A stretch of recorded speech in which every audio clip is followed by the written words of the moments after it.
Bem, eu sou o professor Sandro Luiz Fernandes, eu sou guarapovano, filho da dona Didi do seu Marcelino e negro guarapovano.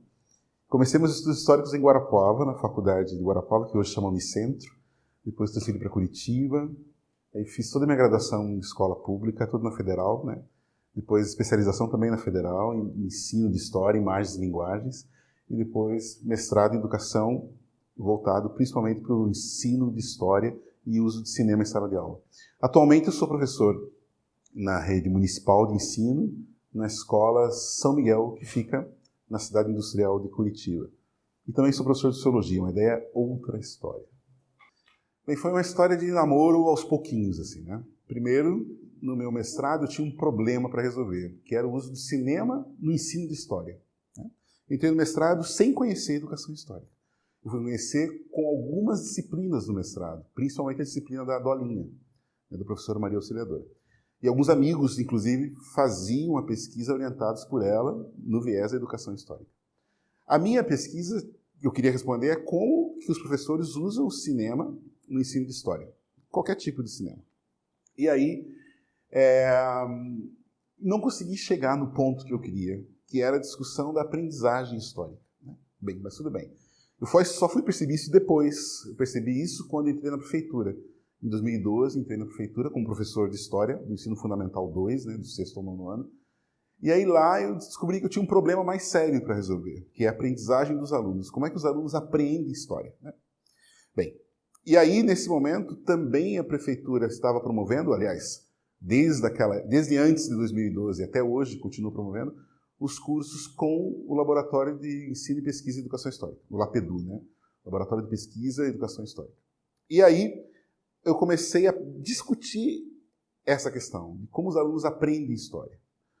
E aí, a partir disso, alguns elementos começaram a compor as minhas aulas, por exemplo, a narrativa histórica, né? A preocupação do envolvimento dos alunos com a aula da história, com a aprendizagem histórica, principalmente, e também com a ideia de o aluno poder não só produzir evidência, mas saber lidar com evidência histórica, né? Com as fontes. E aí fui me aproximando, e desde então, desde 2012, eu tenho usado cada vez mais elementos da educação histórica nas minhas aulas regulares do Ensino Fundamental 2.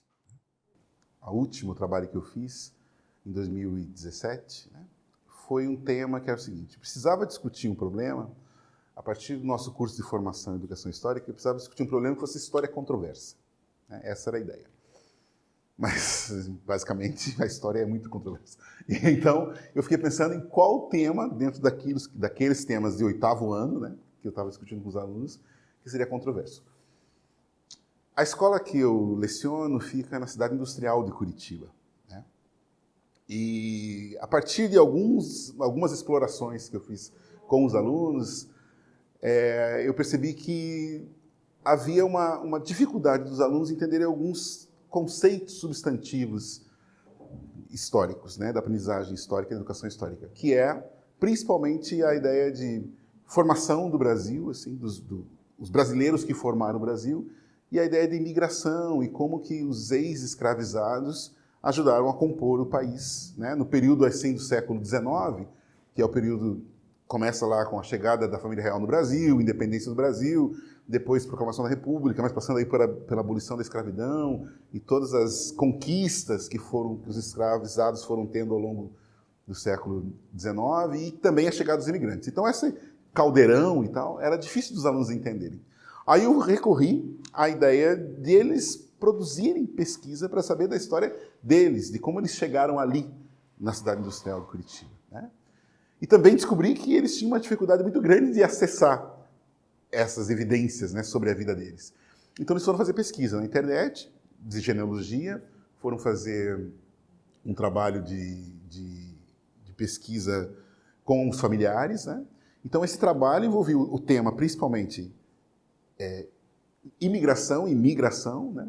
Formação do Brasil e a ideia de onde eu vim, assim, né? De onde os alunos vieram. Né? E isso foi levar a um tema interessante da educação histórica, que é a história de vida. História de vida produzida pelos alunos.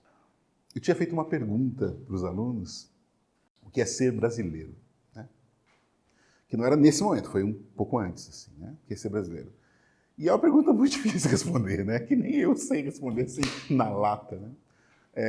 Bem, e eu fiz essa pergunta e percebi que eles tinham muitas chavões, assim, né? Ser brasileiro é não desistir nunca. Muito ufanista também, né? Ser brasileiro, gostar dos símbolos e tal. Acho que eram as respostas que eles queriam, eles achavam que eu queria ouvir essa resposta, né? Que é ser brasileiro. E aí eu comecei a indagar sobre isso. Daí teve produção, os alunos produziram desenhos, né? Que vocês vão ver, desenhos a respeito dessa ideia do que é ser brasileiro, né? Dessa ideia de como construir uma nação tão diversificada assim que é o Brasil. Essas ideias foram aparecendo, os conflitos também, etc. Mas eu percebi uma coisa, eles nunca se colocavam no ser brasileiro. Os alunos não estavam ali dentro daquele.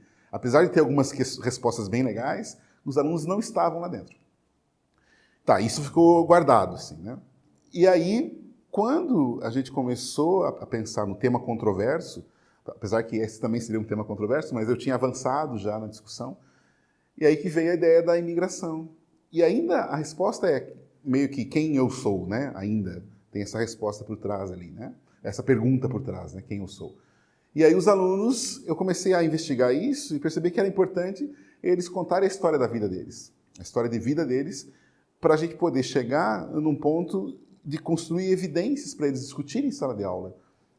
Quem são eles? Onde que eles vieram, da família, que história de família que tem, e apareceram umas histórias bem legais, inclusive, dos alunos, e eles pesquisando, buscando essas histórias com os familiares, principalmente, né? É claro que eles conseguiram também alguns documentos, como sei lá, carteira de identidade, seja do nascimento, esses documentos pessoais, né? E também conseguiram fotografias, e também conseguiram dados sobre os familiares em sites de genealogia. Na verdade, um site especialmente que chama Family Search, que é da igreja Mormon, né? Que é administrada pelos Mormons, né? Que são especialistas de genealogia no mundo todo, né? Então foi bem interessante isso. Eles conseguiram produzir narrativas a partir dessa ideia da história de vida deles e dos familiares mais próximos, principalmente, né? O desenvolvimento do trabalho se deu de uma forma assim, bem no ritmo da escola, assim, que eu estava acostumado a desenvolver antigamente, bem lento, assim. Lento não, mas assim, respeitando muito o tempo dos alunos, assim, né? O ritmo se deu. Então, primeiro, essa ideia de investigar o que é ser brasileiro, quem é o brasileiro, né? Aí depois a gente fez, eu comecei a pensar sobre como entrar numa discussão controversa com eles, né? Eu não conseguia achar um tema que aproximasse deles, falando do Brasil no século XIX, né? Eu falei, putz, mas é imigração, né? Porque eu estava num bairro, aliás, ainda leciono nesse bairro, na cidade industrial de Curitiba, SIC, né? Leciono nesse bairro já há 2 anos e percebo que é um bairro muito grande, primeiro, né? Muito grande.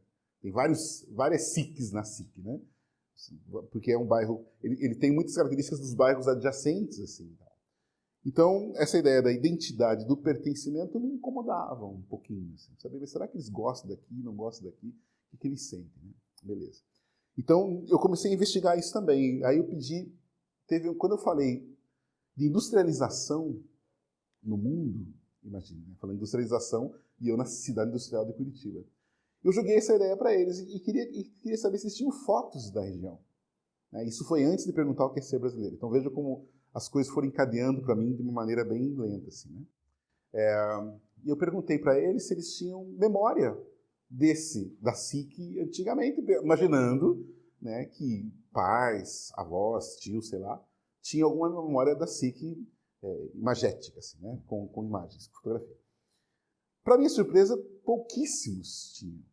Assim, 140 alunos, veio umas 10 fotografias, assim. Pouco, né? Muito pouco. Eu tinha feito um trabalho parecido num outro contexto, numa outra escola de Curitiba, de outra região de Curitiba, e que choveu fotografia, né? Eu estava no Cajuru, dando aula há uns 3 anos atrás, e aí choveu fotografia do Cajuru antiga, e eu achei que aconteceria a mesma coisa na SIC. Não aconteceu. Né? Eu falei, putz, mas tem um probleminha aqui para a gente resolver. Né? Então isso ficou guardado também. Aí depois veio a questão do que é ser brasileiro. Aí depois falei, bem, a gente pode começar então, já que a ideia é falar de migração, e esse pertencimento meio que não rola e tal, vamos pensar assim, então vamos ver como é que eu posso fazer uma ligação com essa ideia da história controversa e pensar na comunidade ali, né? Como que eles pertencem à comunidade. Aí eu tive a ideia de fazer uma discussão baseada na ideia da migração, da formação do lugar e como que eles chegaram ali. Daí que eu cheguei na história de vida, mas antes da história de vida eu propus a eles que eles investigassem realmente se o sobrenome deles, que o site de genealogia é esse, né? Se o sobrenome deles aparecia nesse site, se conseguia buscar algum parente, etc, etc. Não deu também, porque assim, de 140 alunos, aí eu convidei eles para ir no laboratório da escola, que não tivesse acesso à internet em casa e tal, né? Para entrar no site e orientá-los. Assim, dos 140 alunos, uns 4, 5 conseguiram alguma coisa no site, né? Uma menina que ela é mórmon, já tinha discussão, já tinha aprendido a lidar com o site. Inclusive, ela coloca informações no site, né? Ela é responsável por isso na igreja dela. Ela tinha conseguido já antes, né? E mais 4 alunos conseguiram também informação via site. Depois, puxa vida, vai ser mais difícil do que eu imaginava, né? E aí, a gente partiu para buscar evidências dentro da casa deles, né? Com as entrevistas e com sei lá, fotografia da família, documentos pessoais das pessoas, etc. Então, eles foram buscar também isso. E aí foi o trabalho que rendeu mais, assim, teve mais peso, assim, né? Porque eles conseguiram entrevistas com familiares distantes. Chegava os aluninhos, né? São aluninhos porque eles são pequenininhos mesmo, né? E aí chegavam os aluninhos, assim, já que tem os grandes, mas chegavam os aluninhos e perguntavam assim, professor, eu não consigo e tal, minha avó mora longe. Mas usa o telefone, usa o WhatsApp, né? E aí eu descobri uma coisa bem legal, assim, apesar de ter muitos alunos carentes, né, de alguma forma eles conseguem acessar essa informação distante, né? Ou por telefone, ou pela internet, né? Alunos chegavam e professor, emprestei o telefone da minha mãe para poder fazer o trabalho. Eu falei, ótimo, que bom que você emprestou o telefone da mãe e tentou fazer o trabalho, né? E alguns conseguiram, algumas informações meio interrompidas, eu pedi para eles refazerem, né? Porque teve a etapa mais importante do trabalho era eles entregarem uma narrativa dessa história toda que eles pesquisaram, né? Eles entregaram a primeira vez, falei, não está legal, vamos reescrever essa narrativa. E apontava os problemas da narrativa. Olha, você podia ter visto esse documento mais a fundo, né? Você podia ter perguntado mais para o documento, né? Ou seja na entrevista, ou seja no documento físico mesmo, né? Na carteira de trabalho, sei lá o quê, que eles conseguiram encontrar. Ou na fotografia e tal. Mas você pode perguntar mais e trazer mais informações. E muitos fizeram isso, e deu um trabalho bem legal. Assim. Então a narrativa teve 2 momentos de produção da narrativa. Depois, todas as etapas, eles produziram, e aí depois, alguns alunos, a maioria deles, né, tiveram que reescrever a narrativa para poder chegar no ponto que eu achava que realmente tinha aprendido, né, sobre história controversa a partir dessa história de vida deles. Qual foi o significado que isso foi dando para eles, né? Teve uma questão da empolgação, assim, que foi muito legal, né? Os alunos se envolveram com o trabalho. O trabalho ele foi feito com 4 turmas de 8º ano, mais ou menos 140 alunos, mas eu peguei uma turma para fazer o estudo, né, para minha pesquisa. Uma turma só, então foram 35 alunos. Por exemplo, em relação ao envolvimento, né, falando em envolvimento, se tratando da vinda para a escola, no contraturno, para fazer atividade no laboratório de informática, vieram 28 alunos, ou seja, uma turma inteira. E a maioria dessa turma que eu escolhi. Então, tinha uns 15 alunos dessa turma, que era um 8º ano, né? E que se envolveram bastante. Então, também esse foi um dos motivos de eu pegar esse 8º ano específico, que eram os que tinham mais se envolvido no trabalho todo, né? Então, isso foi muito legal, né? Eles estavam aprendendo história com vontade de aprender história. Isso foi bem legal. Outra coisa, sim, eles perceberam que é possível usar evidência para estudar história. Não é ficar olhando o livro didático, porque tem um problema na educação, e todo mundo que está vendo vai lembrar disso, né? Pelo menos eu me lembro, eu em Guarapuava estudando história, e a professora pegava e pedia para fazer um exercício, né? Relacionado a um determinado conceito histórico. e dizia assim, está na tal página do livro, né? Então os alunos iam lá na página do livro e copiavam a resposta e faziam a resposta certa.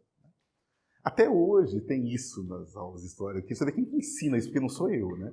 Deve ser eu, porque eu digo assim, é tão interessante que eles vão lá, você faz qualquer exercício de história na sala de aula, uma atividade, alguns alunos, não são todos, né? Perguntam, onde é que está isso, professor? Eu falei, onde é que está?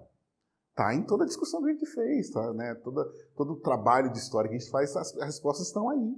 E você tem que pensar sobre, você tem que pensar, raciocinar historicamente. Eu acho que foi um ganho interessante. Eles perceberam que eles estavam raciocinando historicamente quando eles foram pesquisar, quando eles foram perguntar, quando eles foram analisar os documentos pessoais na casa, quando eles foram ver fotografia, quando eles foram atrás da produção da narrativa histórica, eles perceberam que eles estavam trabalhando com história. A história não está só no livro didático lá, né? A história está onde você olhar, é só você prestar atenção, né? E tratar as coisas como evidência em determinado momento, como fonte, né? De algo que aconteceu. Né? E acho que isso foi o maior ganho, assim, foi o que deu mais... O que significou para eles bastante foi isso, né? Discutir isso, a história deles e ver que a história deles faz parte de uma história que é muito rica. Assim. Isso foi muito legal. Bem, o que eu faria, né, a partir de todo esse trabalho que foi feito, o que eu poderia usar nos próximos ou usar de maneira diferente e tal, né? Eu penso que eu encurtaria mais ele, assim, né? Esse todo trabalho foi uns 3 meses, assim, né? Acho que dá para encurtar mais, porque senão fica muito voltado para um trabalho só. E a gente é cobrado, né? Ainda é cobrado por alguns conteúdos históricos importantes, até porque tem muitos alunos que vão fazer, sei lá, teste para entrar no IFPR, por exemplo, né? E os conteúdos são cobrados deles. Então eu acho que eu levei não que esse tempo foi um tempo perdido, não foi, né? Mas também nós não temos todo o tempo do mundo, né? Parodiando alguém que eu fiz agora. Mas a ideia é que esse trabalho fosse um pouco mais enxuto, assim. E priorizar, e a ideia é não priorizar não, desculpe, mas quando entrar no site de genealogia, preparar melhor os alunos para isso. Eu acho que se eu tivesse preparado eles, que eles tivessem buscado informações familiares já melhores, assim, mais concretas, talvez o trabalho no site de genealogia tivesse sido melhor para mais alunos também, né? Acho que seria um ponto importante. No segundo ponto da narrativa, teve uma coisa interessante que eu tenho feito, que eu não falei direitinho, mas é que quando os alunos produzem, né, e eu percebo que tem alunos que têm dificuldade de produzir texto, às vezes eu falo para eles, olha, pode usar desenho, né? Alguns alunos desenham, etc., produzem. Mas o que eu tenho que rever ainda aqui é uma questão delicada para mim, é a construção do raciocínio deles na narrativa. Eu acho que eu preciso desenvolver algum mecanismo de trabalho com os alunos para aprimorar melhor isso. A reescrita é um caminho interessante, né? Eu acho que é bem legal, e apontar pontos no primeiro trabalho que devam ser melhorados numa segunda escrita daquele mesmo trabalho. Mas eu preciso me apropriar melhor assim, dos conceitos mesmo da educação histórica para pedir mais pontualmente para o aluno e eu faço comparação, né? Pego o primeiro texto, o segundo texto, dou uma olhada se teve uma transformação qualitativa assim, no texto, mas eu acho que falta ainda eu conseguir pontuar isso de maneira mais clara para os alunos para eles desenvolverem melhor a narrativa. Eu acho que esse é um ponto que me incomoda ainda, né? Me incomoda bastante no retorno que eu dou para os alunos. Eu acho que preciso aprimorar isso. Bem, eu escolhi relato, então, de 2 alunos, né? Uma aluna e um aluno. Primeiro, eu quis escolher por ser uma menina e um menino, né? Eu queria o relato dos 2. E vocês não vão saber o nome deles, né? Eu também não vou falar, por uma questão só de ética, né? Mas o da menina eu escolhi porque ela fala... Ela conseguiu chegar no lugar que ela não tinha chego ainda, né, na história dela, assim. Descobri que alguns parentes vinham da Holanda e que teve indígenas, sei lá se exatamente tia-avó, ou avó, ou bisavó, eu não me lembro bem agora, mas vocês vão saber depois quando as pessoas lerem o relato, que era indígena, por exemplo, e ela não sabia disso, né? Foi tudo novidade para ela, e tinha esse caldeirão étnico na família dela, né? E o menino que eu escolhi, né, é um menino que, além de ter feito o relato, ele fez uma grande árvore genealógica da família dele, né? Então, quando eu fui pegar a narrativa dele, tinha a narrativa dele e tinha lá atrás um monte de ligações, assim, uma árvore genealógica bem bonitinha, né? Com ele, mãe, vó, e dos dois lados, e chegou até, acho que a quinta ou sexta geração dele, assim, anterior a ele, de ascendente dele, né? Então, esse é o motivo que eu peguei do menino, né? Porque ele fez uma pesquisa muito grande, familiar, assim, né? Ele foi longe, que ele também nunca tinha ido, e essa menina, por conta desse caldeirão étnico, assim, que compõe a ascendência dela. Minha pesquisa, entrevista, foi através da minha avó materna.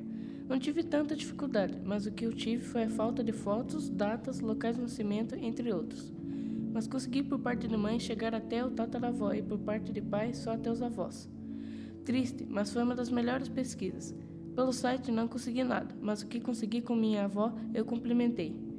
Gomes de Souza de Oliveira, descobri meu bisavô e bisavó, por parte de avô, Sebastiana Barbosa de Oliveira e Sebastião Gomes de Oliveira, e meu bisavô e bisavó por parte de avó, Expedito Miguel de Souza e Maria das Dores, da Silva. Então, por parte de mãe, cheguei até os bisavós, já por parte de pai, cheguei apenas até os avós. Não foi possível encontrar registro no site, então recorri à minha família. Soube que o avô do meu pai veio da Holanda. Hoje em dia ele já é falecido. Minha avó não possui muitas informações sobre ele, pois o mesmo o abandonou junto de sua mãe e irmãos. A última notícia que tivemos foi que ele residia na Bahia e faleceu por lá mesmo. Perguntei à minha avó o motivo da vinda dele e ela relatou que foi para fugir da guerra de 1939. Por parte da minha mãe, todos os familiares, até meus bisavós, são de descendência indígena. Os antepassados deles não consegui informações.